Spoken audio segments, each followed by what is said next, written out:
Glórias a Deus, amados. Shalom, boa noite. Muito bom estar com vocês. Depois de umas 2 semanas, né, que não realizamos a mentoria. Estávamos aí com a demanda da conferência aqui em São Paulo. Graças a Deus foi uma bênção. Agradeço a Deus pelas orações, né, por todos aqueles que intercederam por nós, que também puderam participar. Foi tremendo o que Deus fez, né? Toda a glória e honra seja dada ao nome do Senhor. Estamos muito felizes, ainda cansada, mas feliz, com o coração muito alegre. Shalom, pastora Vânia, minha querida, tudo bem? Shalom, boa noite, pastores. Boa noite, Deus abençoe, glórias a Deus, aleluia. Vamos orar então, para nós iniciarmos, queridos, em nome de Jesus. Eu vou orar então, tá bom? Pai, em nome de Jesus, obrigada por mais uma vez estarmos na tua presença, reunidos em teu nome, para mais essa mentoria pastoral. Nós te louvamos porque o Senhor tem nos dado a oportunidade de estarmos aprendendo, Senhor, tantos ensinamentos, tantas verdades que estavam escondidas, mas que o Senhor aprove ao Senhor nos revelar neste tempo, Pai. Nós queremos te agradecer por esta oportunidade, Deus, por este privilégio que o Senhor nos concede, Pai, de estarmos realmente vivendo um novo tempo com o Senhor, onde muitas verdades estão nos sendo reveladas. E nós te pedimos que este estudo deste livro, da escatologia vitoriosa, não seja diferente, mas que possa estar nos abrindo a nossa mente, abrindo o nosso entendimento, para que possamos entender tudo aquilo que o Senhor tem liberado para nós neste tempo. Senhor, abençoe cada um dos teus filhos que já estão aqui, daqueles que ainda vão entrar, ou daqueles que vão assistir em outro momento, que o teu Espírito Santo esteja nos dando a revelação da tua palavra, esteja abençoando cada vida, cada família aqui representada, Senhor, em nome de Jesus. Amém. Amém, queridos. Glórias a Deus. Aleluia. Deixa eu só mexer aqui.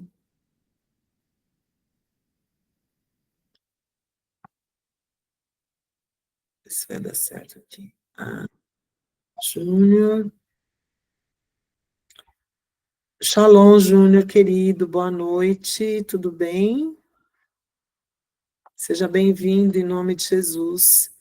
Creio que a Irã também está aí com você, né? Se não está, vai chegar. Em nome de Jesus, sejam bem-vindos. Amados, então, nós começamos a semana, na última mentoria, na verdade, que nós tivemos, nós começamos a estudar também a pergunta número 2. Então, quero aqui recapitular bem rapidamente, né, o que nós estudamos também sobre a pergunta número 2 do texto de Mateus 24. Tem sido um tempo, assim, de bastante descoberta, né, e de desconstrução. Eu creio que nós estamos sendo desconstruídos em alguns entendimentos e sendo reconstruídos nos entendimentos que o Senhor tem nos trazido para esse tempo. Amém, missionária Kátia? Estamos felizes também, com saudade. A casa ficou vazia. Eu estou brincando com a Lídia e com todas vocês, né? Que eu estou com síndrome do ninho vazio, né? Que é uma síndrome de quando os filhos casam e vão embora de casa. Ai, foi muito bom mesmo estarmos juntos, glórias a Deus. Amém. Também estou aleluiada, viu, missionária Kátia? Glórias a Deus, foi um tempo muito precioso, viu? Muito precioso de comunhão, foi uma alegria só. Mas o cheiro de vocês ficou aqui, viu? Cheirinho suave. Shalom, Eliana, querida, boa noite. Você sabe o que é isso, né, Júnior? É bom demais, né? Tenho certeza que ano que vem vocês estarão com a gente aqui também, em nome de Jesus. Creio que o Senhor vai prover esse tempo. Tá bom, queridos? Amados, então a gente começou a estudar sobre a segunda pergunta, qual será o sinal da tua vinda? Não é? Essa foi a segunda pergunta. Boa noite, querida. Shalom, Eliana. Essa foi a segunda pergunta, então, que os discípulos fizeram para Jesus, né? Então, dentro de uma visão futurista, né, a visão tradicional futurista, nós temos entendido e aprendido que todos os sinais que Jesus profetizou junto aos seus discípulos, naquele momento, muitos deles, na verdade, a grande maioria deles já aconteceu, né? Já aconteceram. E a gente viu que vários sinais já aconteceram, como guerras, terremotos, fome, perseguição, né? E outros sinais que Jesus predisse já aconteceram e que precederam, então, a destruição do templo e a destruição de Jerusalém. E a maioria desses sinais aconteceram, então, no ano 70 depois de Cristo. Né? Relembrando, é sempre importante a gente relembrar, que quando Jesus predisse esses sinais, ele disse que aqueles sinais aconteceriam naquela geração, né? Naquela geração, ou seja, uma geração é pelo menos 40 anos, né? Então, naquela geração, muitas daquelas profecias iriam acontecer e muitos daqueles discípulos ou seus filhos, enfim, pessoas que faziam parte daquela geração iriam vivenciar a realização, né, de todas as profecias que Jesus havia predito, certo? Então, uma outra questão que nós precisamos relembrar é de que os judeus, eles estavam na espera, na expectativa. Eu acho que era melhor fechar a porta, né? Sei o que você acha. Temos um barulhinho externo aqui, vamos ver se vai melhorar, se a gente não ficar com muito calor, né? Temos que lembrar, então, que os judeus estavam na expectativa, na espera de um Messias, né? De um Messias que fosse, que viesse trazer para eles o estabelecimento de um reino terreno, certo? De um reino terreno, no qual eles tivessem o domínio e pudessem reinar para sempre, ou seja, eles esperavam um rei terreno que viesse trazer de volta a eles um governo. Então, quando eles perguntavam para Jesus, né, por exemplo, qual será o sinal da tua verdade, eles estavam esperando que Jesus manifestasse o seu governo na terra, mas como um rei terreno, tá?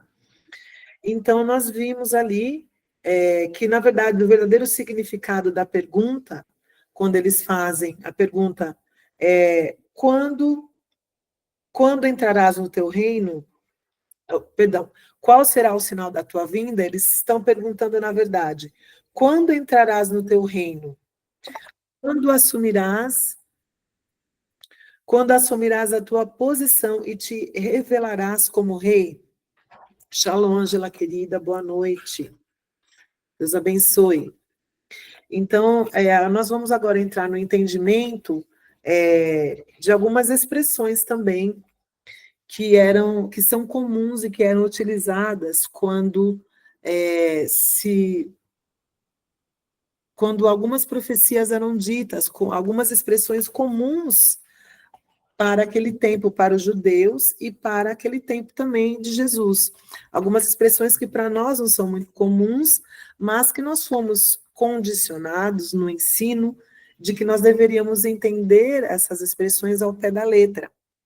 Mas aqui a gente vai entender, né, que nem tudo é ao pé da letra e nem tudo a gente pode buscar o nosso entendimento. Nós temos sempre que entrar no entendimento da cultura do povo judeu, né, na forma deles se expressarem, para que nós possamos ter um entendimento melhor daquilo que realmente está escrito na palavra de Deus, né? Então, a gente vai seguir aqui, a partir da página 59, tá bom? Quando Jesus, então, responde à segunda pergunta, tá? Página 59, lá no subtítulo, Jesus responde a segunda pergunta, ok? Então, a gente vê, a gente entendeu, estamos nesse entendimento do quanto a destruição de Jerusalém está associada à entrada de Jesus no seu reino. E aqui a gente vai estudar esse versículo 29, terminar o 29, e entrar no versículo, né?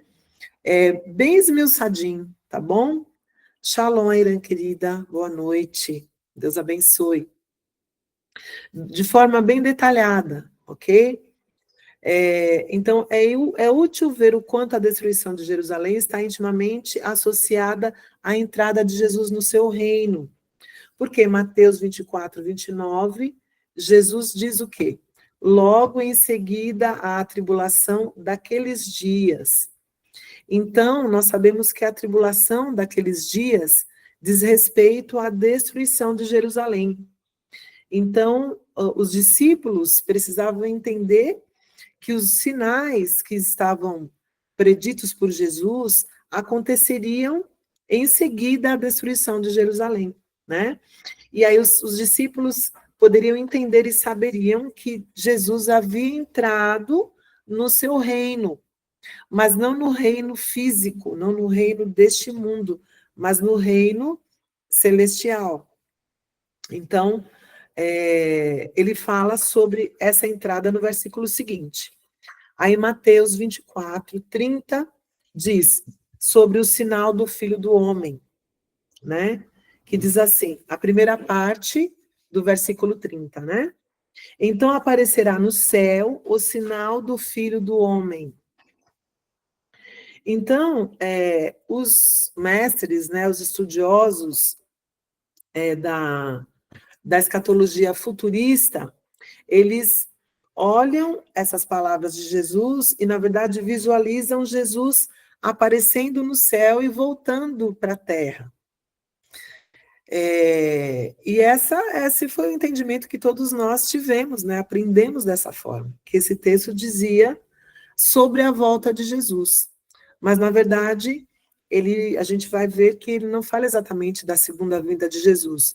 Muito embora a gente precisa reforçar, como os próprios escritores aqui reforçam também, que a visão preterista parcial, ela continua declarando e crendo na segunda vinda de Jesus.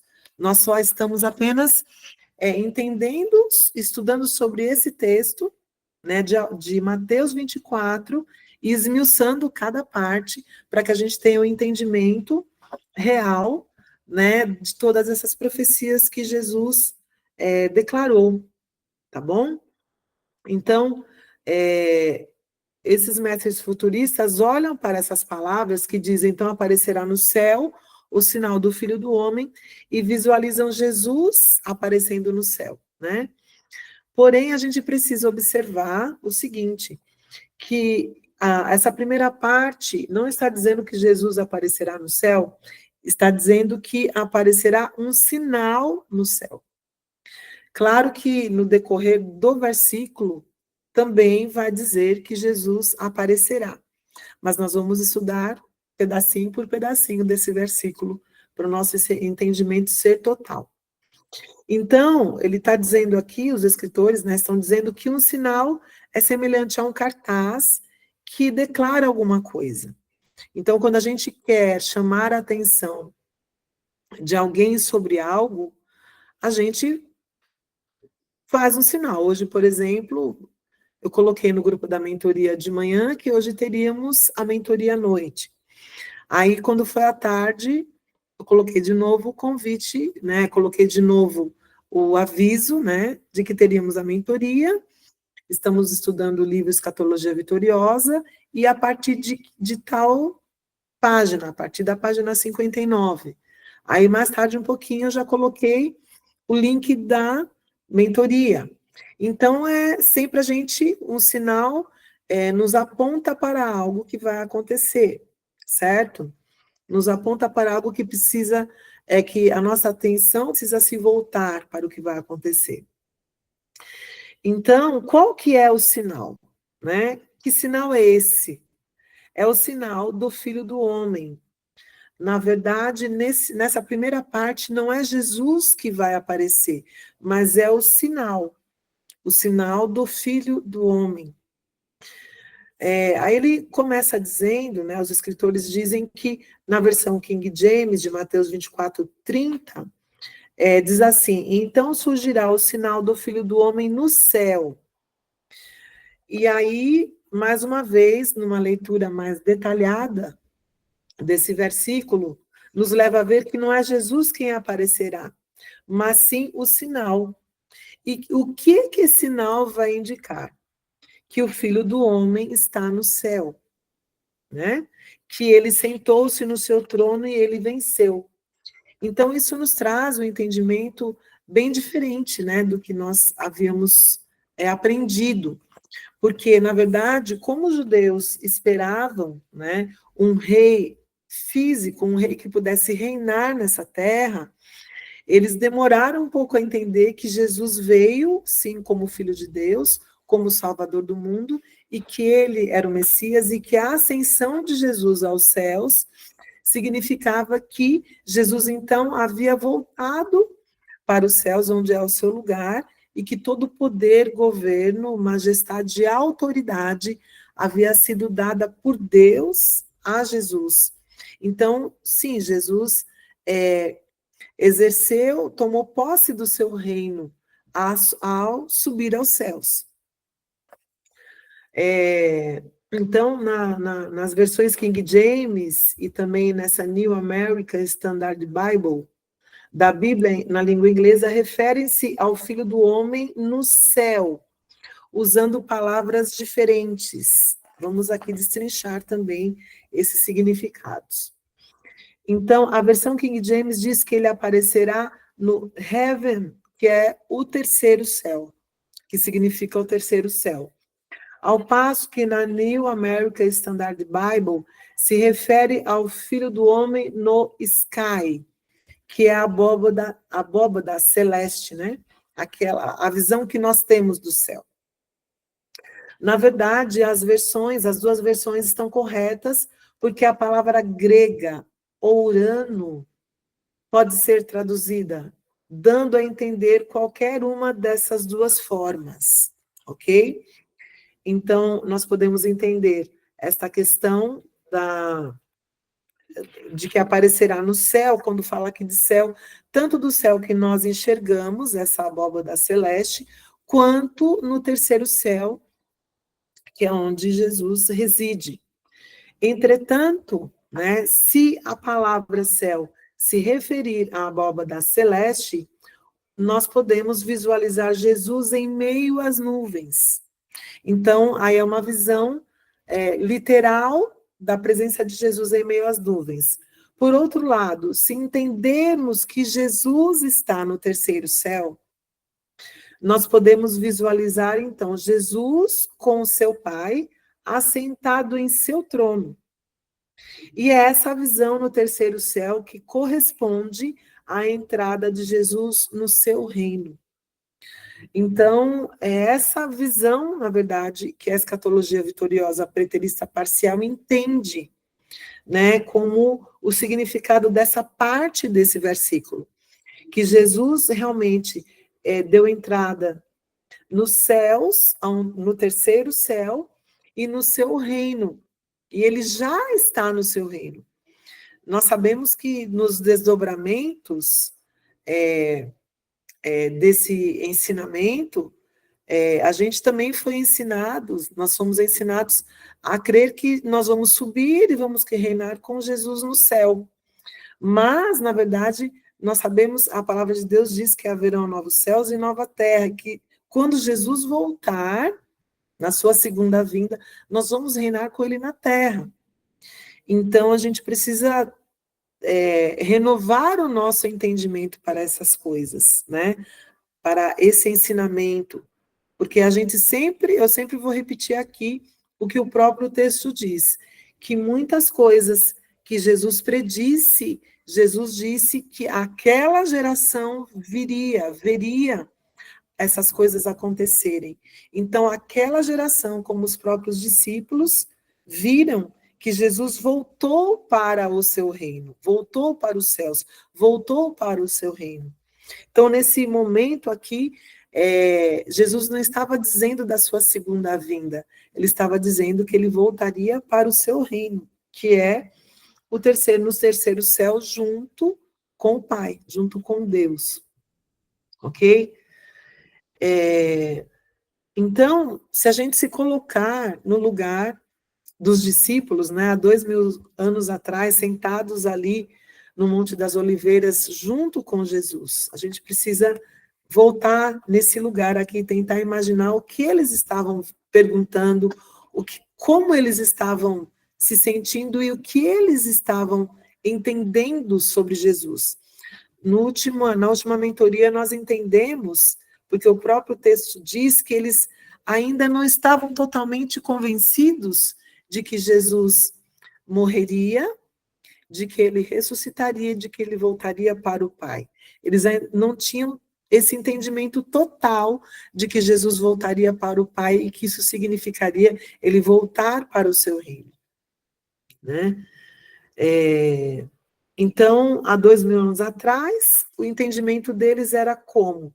Que eles logo perderiam aquele a quem eles estavam seguindo, não é?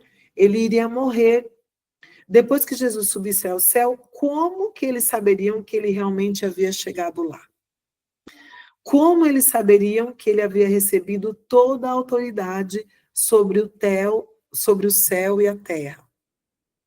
Quais seriam os sinais da vinda, da entrada dele no reino que Jesus dizia que iria acontecer? Então, é exatamente isso que Jesus estava lhes dizendo. Ele estava respondendo à pergunta: qual será o sinal da tua entrada no teu reino? Então, a mentalidade dele, o entendimento dos discípulos precisavam passar por esse lugar de que o reino que Jesus estava falando não era um reino terrestre, mas era o reino celestial. E que sinal, então, é esse? Jesus havia acabado de falar-lhes sobre todos os sinais que culminariam com a destruição de Jerusalém e do templo. Essa destruição de Jerusalém e do templo era o sinal. Era o sinal de que Jesus entraria no seu reino. Ok? Esse era o cartaz, esse era o sinal, era a mensagem que eles deveriam entender que Jesus estava dizendo. Então, quando vissem a destruição de Jerusalém e do templo, eles saberiam, sem dúvida nenhuma, que Jesus Cristo estava no seu trono no céu. Amém? Então, para que a gente possa melhorar o nosso entendimento sobre isso, os escritores aqui, eles fazem uma comparação, né? Nos trazem uma comparação. Nós devemos comparar, para entender o que aconteceu com os judeus no primeiro século, né? Comparar, por exemplo, com o que aconteceu no Japão em 1945. Aí a gente faz aí a gente relembra a história, né? Quando as duas bombas atômicas foram lançadas sobre Hiroshima e Nagasaki, né?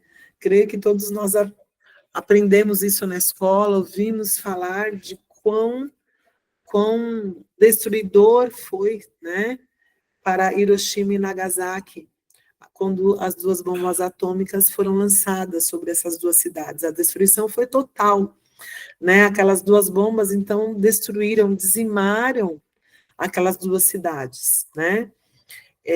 Mas o que aconteceu? O povo, né, japonês, que assistia à distância a essa destruição, entendeu que a guerra havia terminado, entendeu que eles haviam perdido e que os Estados Unidos haviam assumido o controle. Tá bom? Agora a gente pode comparar uma situação dessa de destruição, né? Com o que aconteceu quando Jerusalém foi destruída no ano 70 depois de Cristo, porque mais pessoas morreram em Jerusalém do que quando as duas bombas atômicas foram lançadas no Japão. Então, foi um marco histórico para o povo judeu terrível. Por quê? Porque a nação judaica caiu, o templo foi destruído, e esse foi o sinal. Então, a nossa atenção precisa se voltar para este acontecimento, que mudou a história do povo judeu, né? Porque Deus tocou na cidade de Jerusalém, que é a cidade santa, né? E tocou no templo, que era o local santo, o local sagrado, aonde todo o povo judeu entendia e vivia que eles deveriam estar na cidade de Jerusalém, que eles deveriam estar se reunindo no templo para adorar a Deus e para estudar a Torá. Então, Deus tocou nos dois símbolos mais importantes da nação judaica, para que, a partir dessa destruição desses dois símbolos, né, sagrados para o povo judeu, eles pudessem entender que havia, então, um novo sumo sacerdote.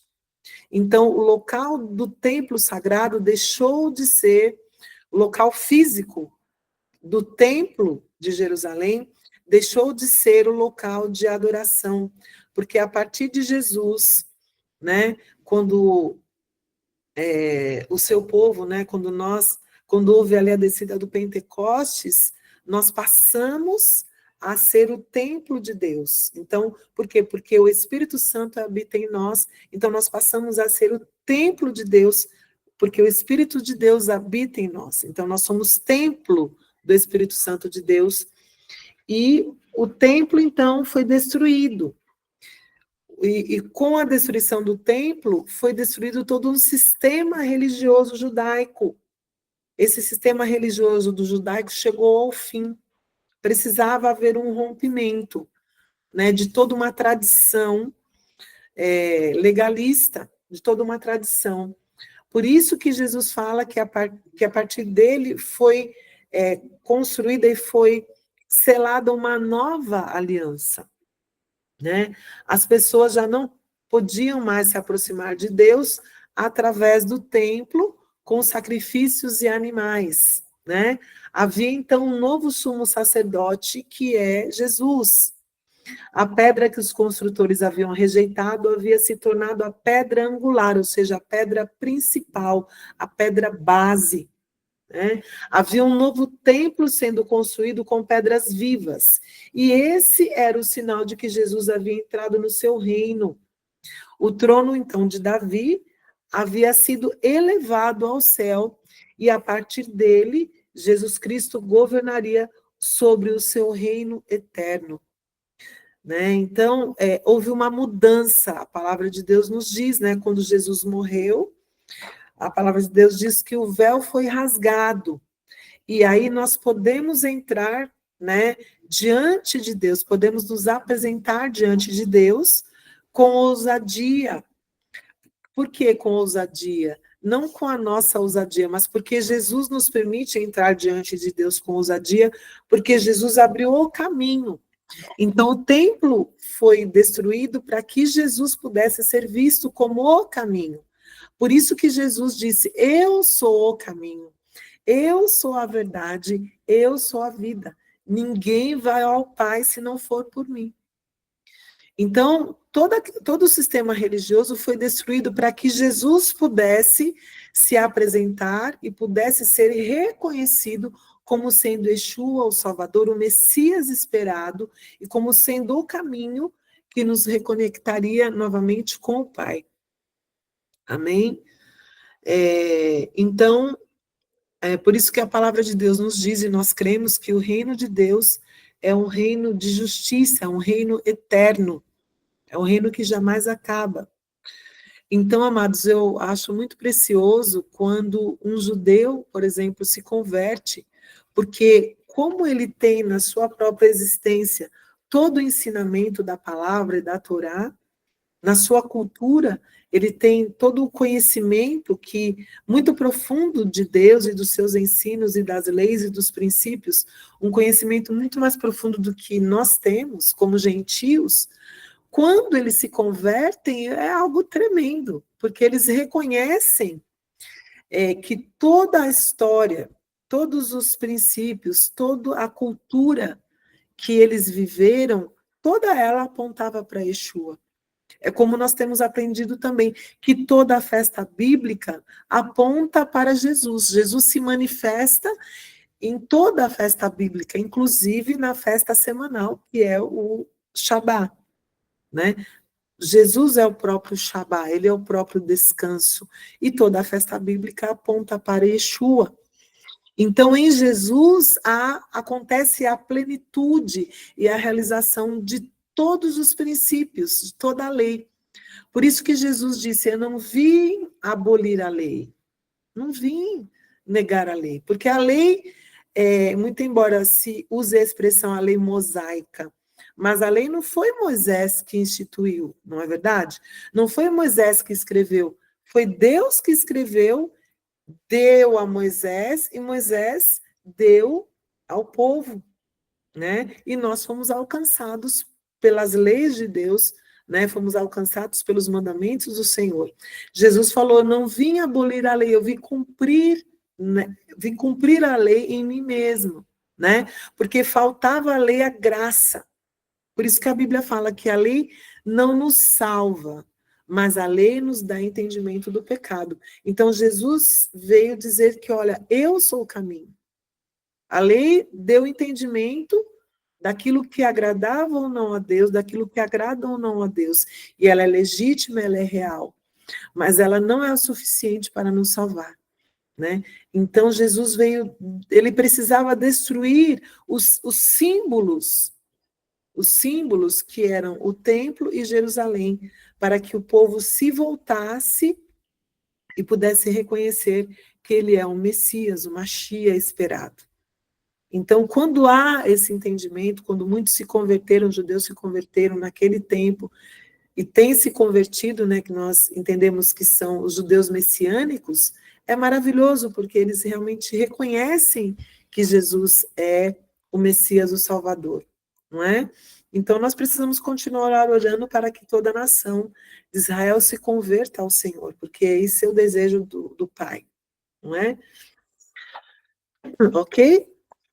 Então, então, nós vimos aqui que o novo templo, então, foi sendo construído com pedras vivas, né? E esse era o sinal de que Jesus havia entrado no seu reino, no seu reino. Por isso, todos aqueles que reconhecem a Jesus como Salvador, como Messias, se entregam, confessam a Ele como Messias, já fazem parte deste reino. Então, quando nós declaramos que nós precisamos manifestar o reino de Deus, é porque nós já fazemos parte, nós somos representantes do reino de Deus na terra. E Jesus, quando voltou para o Pai, quando ele voltou, né, para o seu reino, quando ele voltou aos céus, ele delegou a nós que nós cumpríssemos a missão que ele havia iniciado. Então, nós somos aqui representantes do reino de Deus na Terra.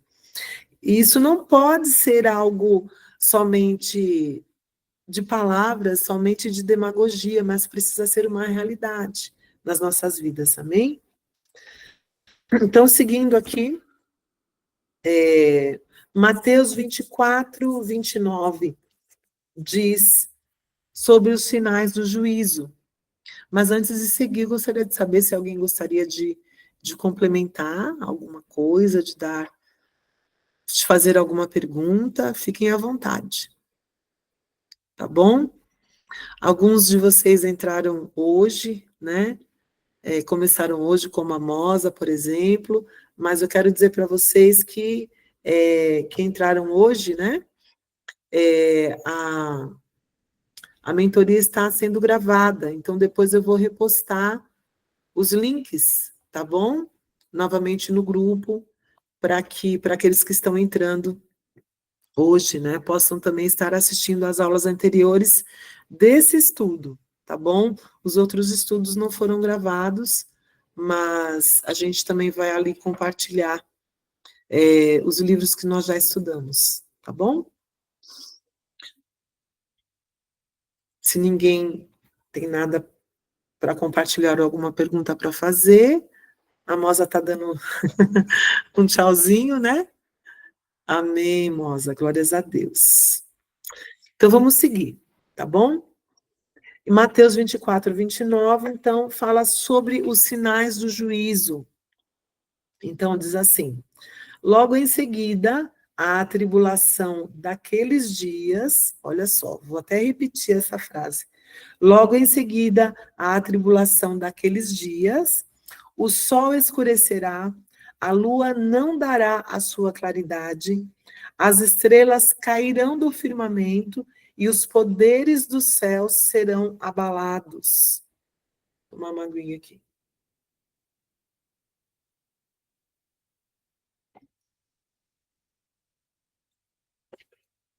Então, agora é que nós vamos também buscar uma compreensão dessas expressões, tá bom? Porque para entender essa passagem, a gente primeiro precisa observar o quê? O período de tempo.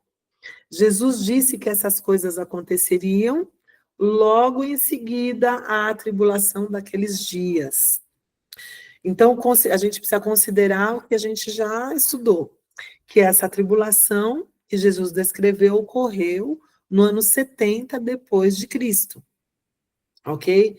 Então, nós devemos procurar pelo cumprimento desse versículo, dessa expressão logo em seguida. Shalom, Ângela querida, boa noite, amada. Deus abençoe. Então, para nós identificarmos o cumprimento dessa profecia, nós precisamos o quê? Nos familiarizar com as expressões idiomáticas judaicas, tá? Então, quando nós lemos, por exemplo, como o sol, a lua e as estrelas eram frequentemente usados para se referir às autoridades governamentais, ok? Por exemplo, a gente pode ver quando José teve um sonho onde o sol, a lua e as estrelas se curvavam diante dele, em Gênesis 37, 9. Vamos ler lá. Gênesis 37, 9.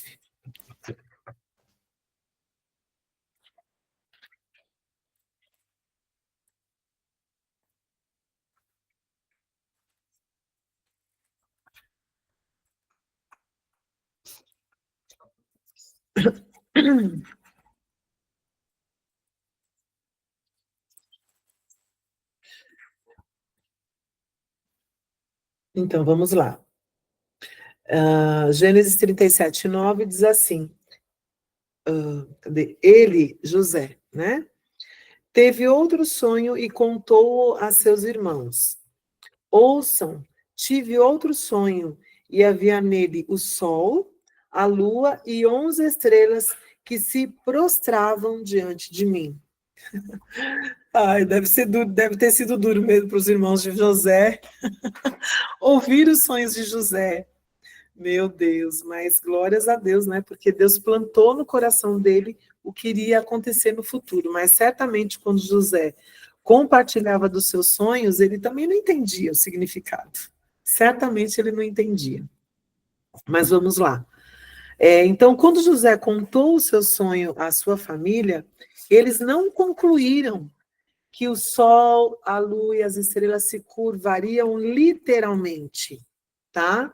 Mas que José seria erguido acima das autoridades governamentais. Bom, aqui o entendimento dos escritores é que eles entendiam, sim, que o significado daquele sonho estava dizendo que José, então eu estou contradizendo o que eu disse, né? No meu entendimento, eu achava que José não tinha esse entendimento. Talvez ele não tivesse todo o entendimento do que isso significava. Mas dentro de uma linguagem natural para o povo judeu, eles entendiam sim que o sonho de José apontava que José seria erguido acima das autoridades governamentais do tempo, daquele tempo. Então, provavelmente por isso, os seus irmãos ficavam atribulados, né? Não é? Ficavam atribulados, ficavam nervosos, irritados e fizeram o que fizeram com José. Do mesmo modo, a gente também pode ler depois em Apocalipse 12, 1. Vamos ler lá. Apocalipse 12, versículo 1, que uma mulher aparece com o sol e a lua sob seus pés e uma coroa de estrelas em sua cabeça, que significa que ela possuía grande autoridade. Vamos ler lá. Apocalipse 12, versículo 1.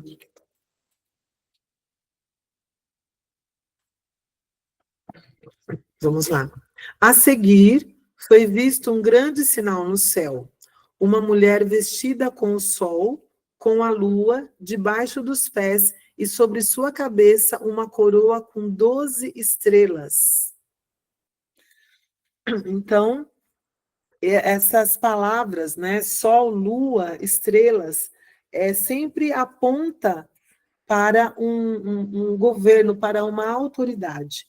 Agora, para nós, nos tempos modernos, a gente precisa entender essa terminologia, né, para a gente poder compreender que quando se fala sobre astros, estrelas, sempre se fala sobre governo, né? Sempre se fala sobre autoridade. Então, na terminologia bíblica, dizia-se que a fama e a glória das grandes cidades brilhavam como o sol, a lua e as estrelas. Também, quando determinada cidade era destruída, dizia-se que o sol, a lua ou as estrelas escureciam. Por exemplo, no livro de Ezequiel, a gente pode ler sobre o julgamento e a destruição do Egito. Ezequiel 32, versículos 7 e 8, diz assim: Quando eu te extinguir, cobrirei os céus e farei enegrecer as tuas estrelas.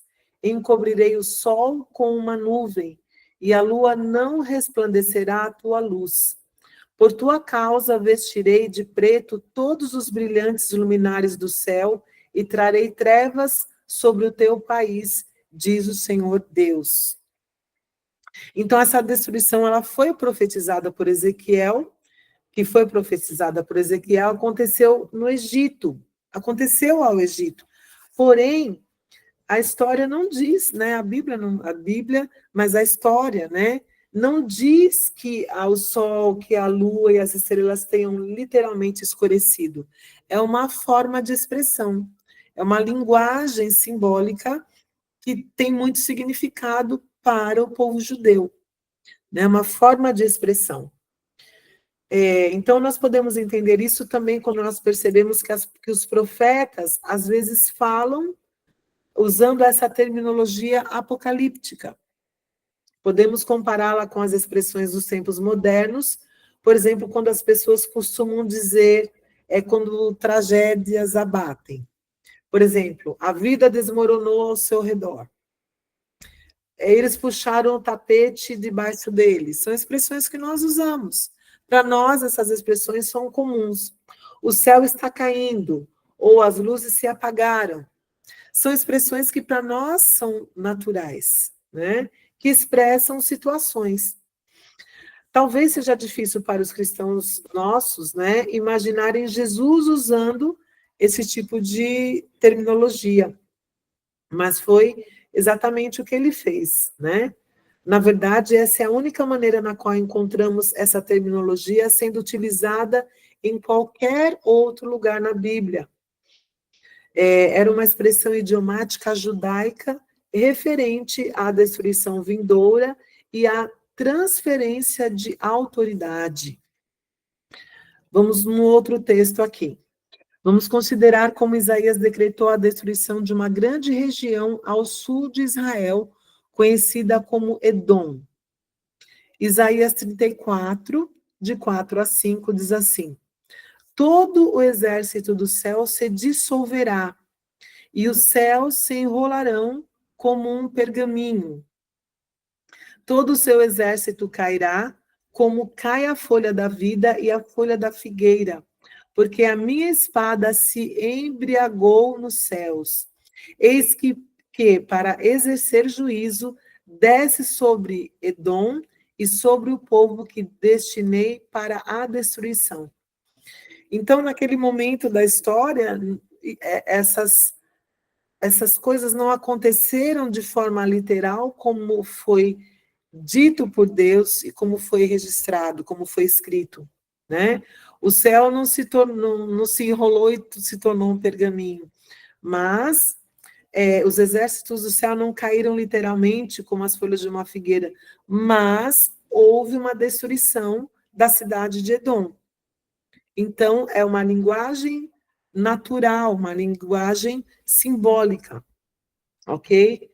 Então, finalmente considera a declaração do juízo de Deus sobre a Babilônia, decretada também pelo profeta Isaías, em Isaías 13:10, que diz: porque as estrelas e constelações dos céus não darão a sua luz. O sol, logo ao nascer, se escurecerá e a lua não fará resplandecer a sua luz. Ou seja, quando a Babilônia foi julgada, não houve registro de que estrelas e constelações tinham parado de brilhar. Nem o sol estava escuro quando se levantou, e a lua também não se apagou. Mas a destruição da Babilônia aconteceu. Então, são expressões utilizadas comum ao povo judeu, né? E que nós estamos aprendendo agora também a discernir, a não achar que são expressões que aconteceriam, ou aconteceram, ou vão acontecer ao pé da letra. Por isso, é sempre importante a gente estudar a cultura, né? Então, quando a gente deixa a Bíblia interpretar a si mesmo, né, nós concluímos que Jesus estava usando uma linguagem apocalíptica para quê? Para declarar a destruição. Então, como os profetas Isaías, Ezequiel declararam juízo contra o Egito, contra Edom e contra a Babilônia, Jesus também, como profeta, declarou a destruição sobre Jerusalém. Então, os discípulos de Jesus, eles teriam reconhecido essa expressão, essa fraseologia. Por quê? Porque eles conheciam o Antigo Testamento. Então, essa terminologia fazia parte das expressões culturais próprias, ok? Daquele tempo. Então, tudo isso se encaixa perfeitamente com o que realmente ocorreu depois que Jesus morreu. Ressuscitou e subiu aos céus. Jesus sentou-se à direita do Pai e ele recebeu toda a autoridade sobre o céu e sobre a terra. E a evidência na terra de que Jesus estava governando no céu foi o fato de que o velho templo, né, foi destruído e de que havia então um sumo sacerdote sentado no céu e que havia um novo governante, o Rei dos Reis e o Senhor dos Senhores. Aleluia! Amém, né? Glórias a Deus por isso. 1 Pedro, versículo 3, capítulo 3, versículo 22, diz o seguinte: o qual, depois de ir para o céu, ou seja, Jesus, está à destra de Deus, ficando-lhe subordinados anjos e potestades e poderes. Ou seja, os céus foram abalados porque Jesus Cristo entrou no seu reino. Jesus Cristo entrou no seu reino e recebeu a autoridade que foi lhe dada pelo próprio Pai, pelo próprio Yahvé. Glórias a Deus. Amém? Seguindo ainda mais um pouco, em Mateus 24, versículo 30, que fala sobre o Filho do Homem em glória. Já examinamos, então, a primeira parte de Mateus 24, 30, né, das páginas 59 a 61, e agora a gente vai considerar o restante do versículo, que diz assim: então aparecerá no céu o sinal do Filho do Homem.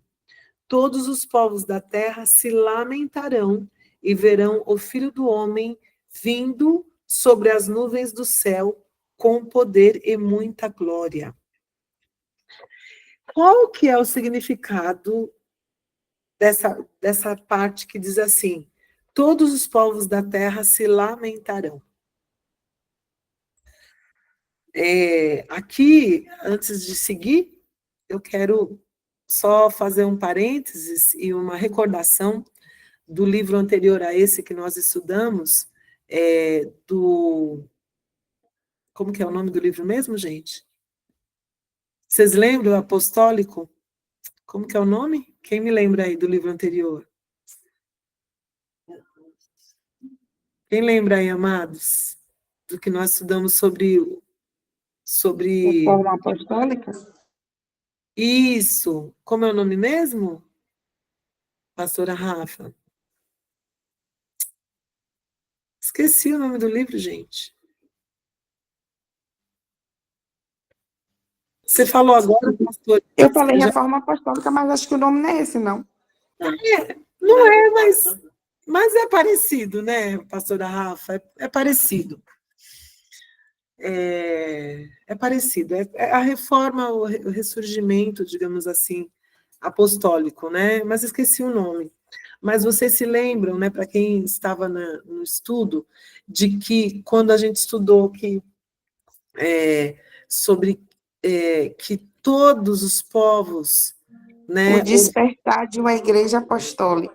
Isso, pastora Rafa. Obrigada, amada. O despertar da igreja apostólica. Obrigada, querida. A gente estudou assim que quando... Obrigada também, pastora Valéria. Glórias a Deus. Quando nós estudamos que todas as nações do mundo haveriam de serem evangelizadas. E nós vimos que quando o ministério apostólico foi ativado, né, pelos apóstolos, pelos primeiros apóstolos, realmente, a cada cidade que os apóstolos chegavam, eles então criavam, né, um grupo de ensino, evangelizavam, treinavam aquelas pessoas, e aquelas pessoas saíam pregando o evangelho. Por isso que Jesus disse assim, né, ide pregar o evangelho a toda criatura. Então, as pessoas foram sendo evangelizadas, o mundo foi sendo evangelizado. Por quê? Porque as pessoas eram evangelizadas, aquela cidade, aquele povo era treinado, daquele povo eram gerados outros apóstolos, evangelistas, né? O ministério apostólico era estabelecido, então, profetas, evangelistas, pastores, mestres e apóstolos eram, então, estabelecidos, treinados, e eles saíam para cumprir o chamado de Deus, né? De Jesus, de dar continuidade à sua obra. Então, os povos foram sendo alcançados pelo evangelho dessa forma, ok? Então, agora, a gente vai estar aqui estudando essa parte, né? Quando ele faz essa pergunta. Então, qual é o significado de que todos os povos da terra se lamentarão? Para responder essa pergunta, a gente vai precisar examinar a palavra grega G, que foi traduzida nessa versão como terra, tá? Quando a palavra G é traduzida em outras passagens do Novo Testamento, ela é mais comumente traduzida como nação. E aí, nação é diferente de terra, né? Terra dá o sentido abrangente de toda a terra. Mas, quando a gente entende que é utilizada no Novo Testamento no significado de nação, muda um pouquinho o nosso entendimento, ok? Na verdade, essa palavra G geralmente é usada quando se refere à terra prometida dos judeus. Por conseguinte, concluímos que a ideia aqui é que todas as tribos de Israel se lamentarão. E se lamentarão do quê, amados? Se lamentarão quando eles receberam a notícia da destruição do templo e de toda Jerusalém. Olha que mudança, né? Que mudança, né, de entendimento. Então, quando a notícia da destruição do templo e de toda Jerusalém chegou às tribos de Israel, um grande lamento ocorreu na sinagoga nas sinagogas e nos lares. Então, eu quero recapitular o entendimento aqui, para a gente prosseguir. Qual é o significado de todos os povos da terra se lamentarão? Tá? Vamos pegar a palavra grega G, que foi traduzida nessa versão por terra, tá? Quando essa palavra G é traduzida em outras passagens do Novo Testamento, ela é mais comumente traduzida como nação. Então, traduzida como nação, essa terra aqui, essa terra que está dizendo aqui, está dizendo a nação do povo judeu, a nação judaica, tá bom? Então, quando toda a nação de Israel soube da destruição de Jerusalém e do templo, toda ela se lamentou, toda ela se entristeceu. O sinal, que é a destruição de Jerusalém, fez com que as tribos de Israel lamentassem grandemente, porque elas perderam a referência que elas tinham de adoração a Deus. No entanto, elas ainda assim não entenderam plenamente o significado disso e deixaram passar a importância desse sinal. Era o sinal de que o Filho do Homem estava no céu e de que ele havia subido até seu Pai. Ok? Então, todos os povos da terra, não. Toda a nação judaica se lamentariam, né? Se lamentou naquele tempo, tá bom? Então, isso muda bastante o entendimento desse texto. Então, quando Jesus se referiu ao Filho do Homem vindo sobre as nuvens do céu com poder e muita glória, ele não disse que o Filho do Homem estaria voltando à terra. Estaria voltando à terra. Então, esse acontecimento ocorreria na abóbada celeste, né, no que nós vemos como céu, ou no terceiro céu, né? No céu, Jesus foi revestido de poder e glória. Então, foi exatamente isso que Daniel profetizou quando viu Jesus Cristo assumindo a sua posição à destra do Pai em uma visão que ele teve. E a gente pode ler isso em Daniel 7, de 13 a 14, que diz assim: Eu estava olhando nas minhas visões da noite, e eis que vinha com as nuvens do céu, como filho do homem, e dirigiu-se ao ancião de dias, e o fizeram chegar até ele. Foi-lhe dado domínio e glória e o reino, para que os povos, nações e homens de todas as línguas o servissem. O seu domínio é domínio eterno, que não passará, e o seu reino jamais será destruído. Daniel profetizou isso, e depois Jesus cumpriu essa profecia quando recebeu de seu pai o direito de governar. Então, a leitura que nós devemos ter de Mateus 24 é de enxergar Jesus nos céus, né, no terceiro céu, assumindo a sua posição de governo, assumindo o reino que foi lhe dado pelo Pai, ok? Pelo reino lhe dado por seu Pai. Ainda nessa parte do texto não está falando da segunda vinda de Jesus, mas sim de Jesus ter subido aos céus e ter assumido a sua posição de governo. Amém, queridos? Glórias a Deus. São muitas informações, né? Eu vou parar por aqui hoje, tá? Não vou seguir mais hoje. Vamos ficar por aqui. Eu estou me refazendo ainda aí do cansaço, né? Físico, tá? Porque o meu coração, meu espírito estão renovados. Mas o meu corpo está cansadinho. Então, eu quero ficar aqui hoje, até para que todos nós, né, possamos degustar esse entendimento. Gostaria de convidar vocês a lerem e relerem esse texto agora com esse entendimento, tá bom? Eu vou compartilhar, então, o link das outras aulas, né, para quem está começando agora, para quem perdeu alguma aula, poder assistir, né, e construindo esse entendimento, tá bom? quero dizer aqui que esse livro, né, que fala da escatologia vitoriosa, nos traz o entendimento do quê? Porque a escatologia, ela sempre fala sobre os últimos dias, né? É o estudo dos últimos dias, certo? Mas por que escatologia vitoriosa? Porque esse entendimento nos aponta que nós devemos viver os últimos dias não de uma maneira derrotista, derrotada, com medo.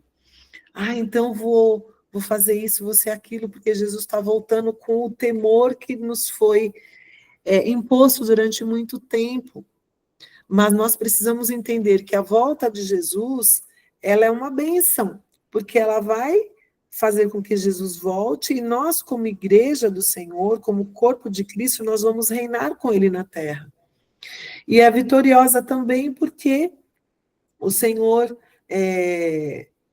nos convoca a nós assumirmos posição de governo. E como que a gente assume posição de governo? Manifestando o reino de Deus na terra, né? Associando esse governo de Deus na terra, manifestado principalmente nos 7 montes da sociedade. Né? Quando nós temos estudado sobre isso, o apóstolo Joelson, no passado, acho que já o ano retrasado, ele começou a nos trazer esse entendimento, né, de que nós precisamos assumir a nossa posição diante da sociedade, diante do mundo que nós vivemos. Não achar que assumir posição de governo, o monte do governo, que é o monte da política, o monte da educação, né, que isso não é para nós como igreja do Senhor, é para nós também. Nós precisamos nos posicionar, assumir posição de governo em todas as esferas da sociedade, para que nós possamos influenciar a sociedade. Os cristãos influenciando a sociedade, e não permitindo que a sociedade nos influencie com os seus valores ou com a falta de valores, né? Ou com pensamentos, com ideologias contrárias aos princípios do Senhor. E por que também falado, o tema desse livro, né, é uma visão preterista parcial, porque quando fala preterista, fala do que já aconteceu, e parcial é porque parte das profecias que foram preditas por Jesus em Mateus 24 e também no Apocalipse já aconteceram, né? Já aconteceram. Algumas vão acontecer ainda, mas muitas já aconteceram. Então, é este entendimento que nós estamos construindo para nós. Mas, para isso, a gente também está sendo desconstruído numa base que nós aprendemos.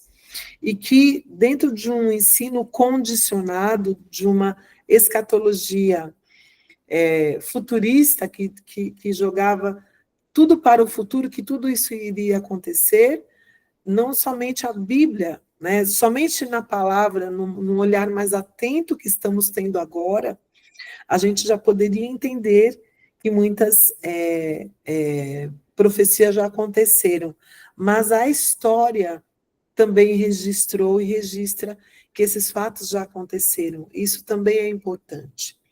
Amém? Então, estamos aí passando por essa desconstrução e sendo reconstruídos no entendimento da palavra, né? Desse tema que nos passou tão despercebido, né? Que a gente foi condicionado a ter uma interpretação, mas quando a gente olha, quando a gente lê, a gente realmente diz, meu Deus, como que eu li e reli esse texto e não entendia, né? Porque os nossos olhos estavam encobertos. Mas o Senhor, na sua misericórdia, tem nos revelado mistérios que estavam ocultos, né? Mas que estão sendo revelados a nós. Amém, queridos? Quero agradecer a presença de todos vocês, que Deus possa continuar abençoando suas vidas, amém? Que o Senhor mesmo possa trazer revelação, ok? Dúvidas, vocês podem... Você quer falar, Moza? Pode abrir seu microfone. Eu Pode quero. falar. Pode falar. Eu quero dar um testemunho. Amém. Glórias a Deus. Pode dar. Não, o testemunho não é meu, mas como a pastora falou, como é maravilhoso quando os judeus se convertem, né?